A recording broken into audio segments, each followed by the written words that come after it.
Next, a couple of events with President Bush. First, yesterday's news conference with the Prime Minister of India, who met with the President at the White House. They spoke to reporters and answered questions on anti-terrorism efforts. It's about 15 minutes.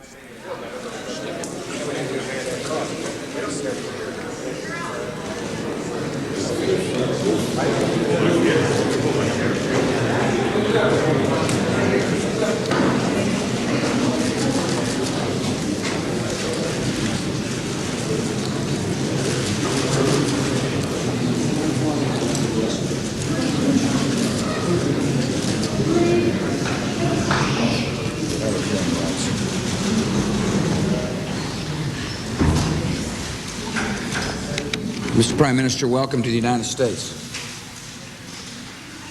It is my honor to welcome the Prime Minister of India to the White House for a series of discussions. My administration is committed to developing a fundamentally different relationship with India, one based upon trust, one based upon mutual values. After all, the Prime Minister leads a nation that is the largest democratic nation in the world. I look forward to working to foster ties that will help both our economies. Trade with India is going to be an important part of our growth in the future. India's got the fantastic ability to grow because her greatest export is intelligence and brain power, as our country has learned over the last decades. We've lifted sanctions on India so that our relationship can prosper. We will fight terrorism together. Our initial discussions focused on the battle against terror, and the Prime Minister understands that we have no option but to win. And he understands that there is a commitment, there needs to be a commitment by all of us to do more than just talk, to achieve certain objectives, to cut off the finances, to put diplomatic pressure on the terrorists, in some cases to help militarily, but in any case stand firm in the face of terror. We also talked about the need to make sure humanitarian aid reaches those who hurt in Afghanistan, and we discussed a post-Taliban Afghanistan that enables the country to survive and move forward, and one that represents all the interests of the people of Afghanistan. Over lunch, I look forward to talking about a new joint cyber terrorism initiative and a civilian space cooperation program, as well as discussing our mutual concerns about energy and the ability to conserve it, as well as to have plentiful supplies as we go into the future. So, Mr. Prime Minister, I'm extremely optimistic about our relationship. It's an important relationship for our country, and I welcome you to the United States. Thank you for coming.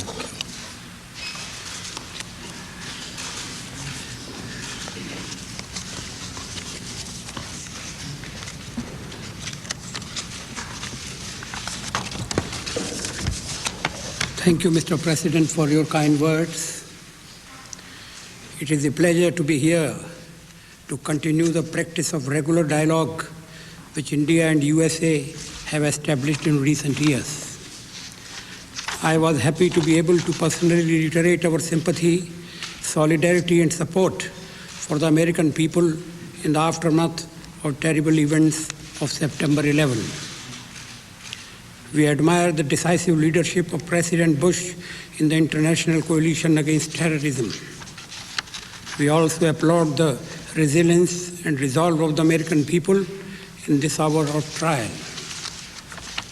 This terrible tragedy has created the opportunity to fashion a determined global response to terrorism in all its forms and manifestations, wherever it exists and under whatever name. I assured President Bush of India's complete support in this. At the same time, as multi-religious, pluralist democracies, we should clearly spread the message that the war against terrorism is not against any religion, but against terrorists whose propaganda misuses religion. President Bush and I had a very good conversation, which we will continue over lunch. In the last few months, there has been an intensive interaction between our two countries on a wide range of bilateral subjects. We have moved forward on the dialogue architecture and on defense cooperation. The resumption of the bilateral defense policy group should promote technical cooperation in defense and security. The joint working group on counter-terrorism has made good progress, and we have agreed to launch a joint cyber terrorism initiative. Economic and commercial relations are expanding. We have agreed to broaden the bilateral economic dialogue to include new areas of cooperation. Both of us agree that the synergies and complementarities between our two countries should be more fully exploited. We discussed the urgent need for a political order in Afghanistan, which would be broad-based, representative, and friendly with all countries in its neighborhood.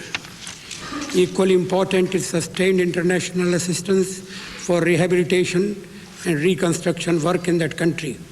We agreed that India and USA, in partnership with other countries, would work towards these goals. Today, the President and I continued face-to-face the dialogue which we have been conducting over the last 10 months on the phone and through letters. It has been an extremely rewarding experience. To sustain the momentum of the dialogue, I have reiterated to President Bush my invitation to visit India. I look forward to receiving him in New Delhi. Thank you. Hold on for a minute, please. Prime Minister's agreed to take a couple of questions, and so have I. I think I'll start, Mr. Prime Minister, with Fournier, Associated Press man. I think. Before meeting with you today, the Prime Minister told the Washington Post that the U.S. was not prepared for the war in Afghanistan, which he said was less than satisfactory and slackening. The Saudi foreign minister, who you're meeting with later today, told the New York Times that you can't be an honest broker in the Middle East peace process until you meet with Arafat. Is it helpful that your coalition members are airing their gripes in public, and what will you say to them about these charges face to face? Well, Prime Minister and I had a very good discussion about the progress we're making on this particular part of the war against terror. He understands what I understand, that we're just only beginning to fight terrorism in Afghanistan. I assured him exactly what I've been assuring the American people, that I've got the patience necessary to achieve our objective in the Afghan theater. And the objective is to bring the Al-Qaeda to justice and to make sure that Afghanistan has got a stable form of government after we leave. I also told the Prime Minister that we're achieving our military objectives. This is a different kind of war. It's a war that matches high technology weapons with people on horseback. It's a war in which the enemy thinks they can hide in caves and we'll forget about them.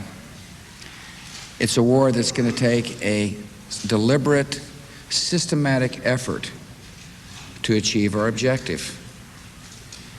And our nation has not only got the patience to achieve that objective, we've got the determination to achieve the objective. And we will achieve it. I appreciate the candid discussions we have with our coalition partners. I think it's important that we have these discussions, and the Prime Minister and I had such a discussion, and I was glad to be able to make the case as to why we're going to be successful. Having said all the newspaper stories and all that business, I will tell you our coalition has never been stronger. Excuse me for a minute, please. Coalition has never been stronger.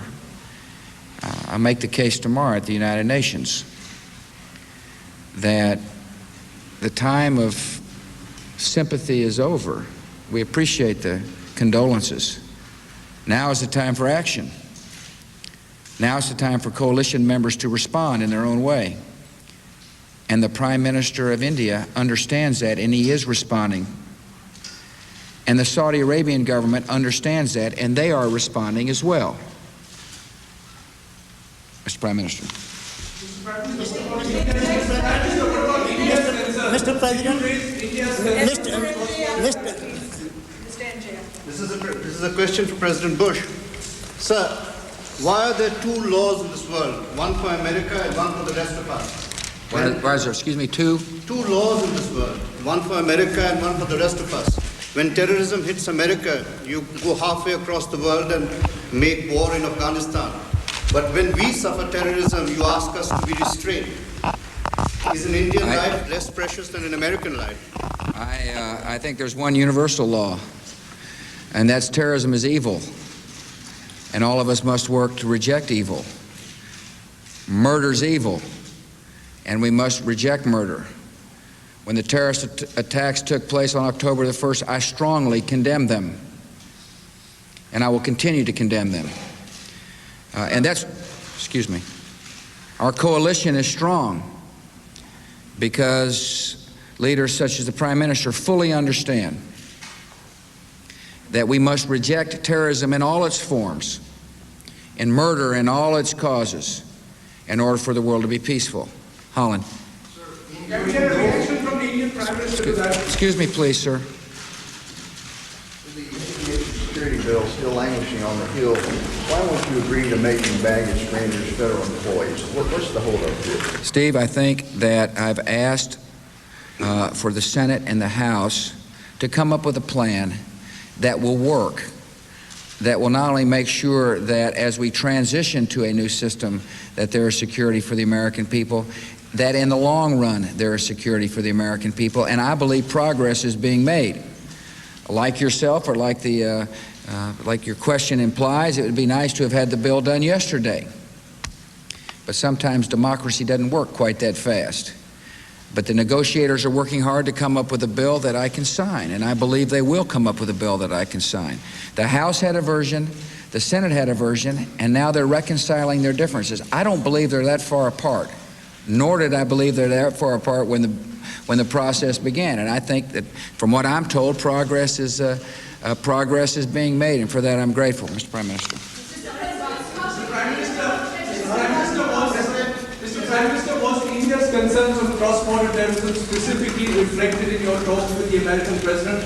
And have you achieved some headway in convincing him that countries that are part of the problem cannot be part of the solution? This question of cross-border terrorism has been engaging our attention in both the countries.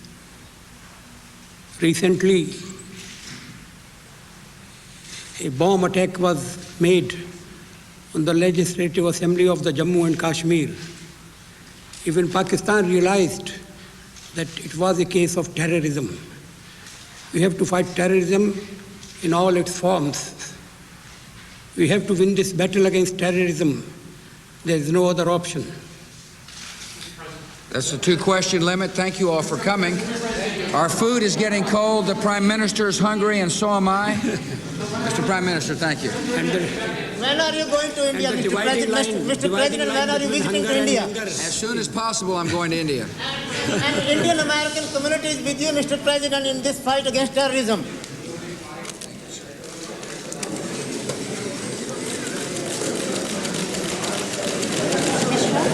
A big bunch, huh?